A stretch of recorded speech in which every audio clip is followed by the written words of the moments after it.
Good morning, children. How are you all? I hope all of you are fine and healthy. Children, welcome to the science class. Already I have started the chapter Force, Work and Energy. And this is the second part of the chapter or second video of the chapter. Today I will continue the chapter up to energy. Children, do you know what is this? This is called a magnet. Now you can ask me, what is magnet? A magnet is a rock or a piece of metal that can pull some metals towards itself. That means magnet is a special thing that can attract some metals toward itself. Now children, if you take a magnet close to objects such as pins made of iron and steel, you will see that the magnet attracts the pins with a force and they cling to the magnet. Now if you want to try to take the pins out of the magnet, you will see that any force is pulling it towards the magnet. Now this force of the magnet is called magnetic force. We use large magnets in cranes to lift heavy objects made of iron and steel. Next point is electrostatic force. Children, if you rub the comb a few times through your hair and then immediately after rubbing you bring it close to the bits of paper, you will see that the bits of paper are suddenly pulled up towards the comb as shown in the picture. Now when certain objects are rubbed against each other, they develop electric charge.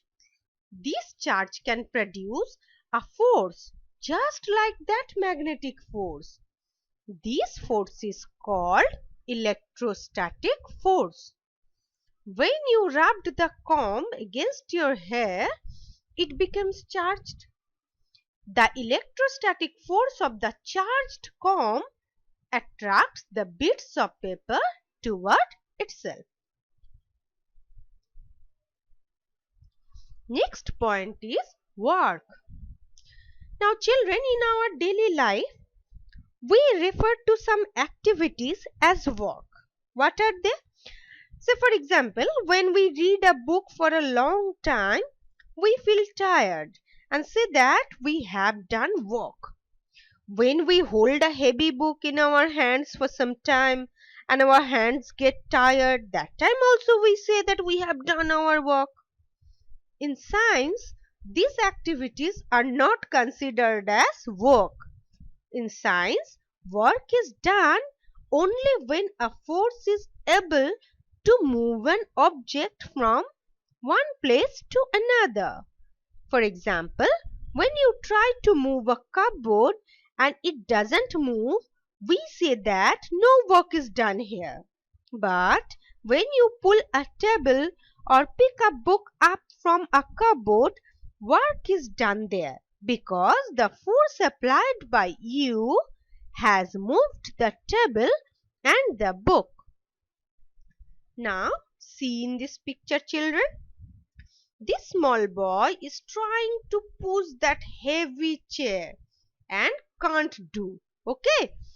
He is not able to move the chair from its position. So, work is not done here, though he is trying a lot. But here in this picture, see, this small boy is lifting up a tool and taking it somewhere else.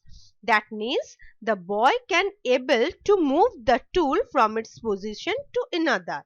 That means work done here. Now, here I have pasted some pictures for you where I can give you examples of no work done. See, the boy is reading a book for a long time As the book is not moving from its position, that means no work is done here. Now see, this small boy and girl, they are trying to lift up the box but can't do so. So the box is not moving from its position, that means no work is done here. And see here, a small boy is sitting in a chair and reading a book or doing homework for a long time. As he is sitting in the chair for the long time, he can say that I have done work, but no movement occurs here. No movement of the book or no movement of anything is occurred here. Okay, that's why we can say in science no work is done.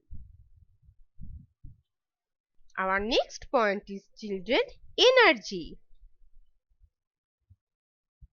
Now, we cannot do work or apply force without energy. We need energy to do everything, to play, to run, to move things, and so on. And from where do we get energy, children?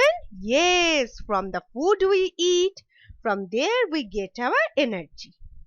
Now, in the earlier example, the energy spent by you to move the table was sufficient and that provide the necessary force to move it. So work was done. You couldn't move the cupboard because the energy spent by you was not sufficient to do the work. However, if you take the help of more people together, you can move the cupboard. So, the total energy spent by all the people moving the cupboard can provide sufficient force to do work. So, energy provides force and force can do work. Thus, energy is the ability to do work. Okay. Now, see in this picture, this boy can't move this object. Why? Saying it is very heavy. That means that the energy that he has, it can't provide enough force to do this work. Whereas the small girl, look at her, he can lift up this brick and saying that this is a light object. That means the energy that provide force is enough here to lift up the object. Okay, children, for this up to this much today. In the next video, I will continue different forms of energy and their use, sources of energy, etc. Okay. Now what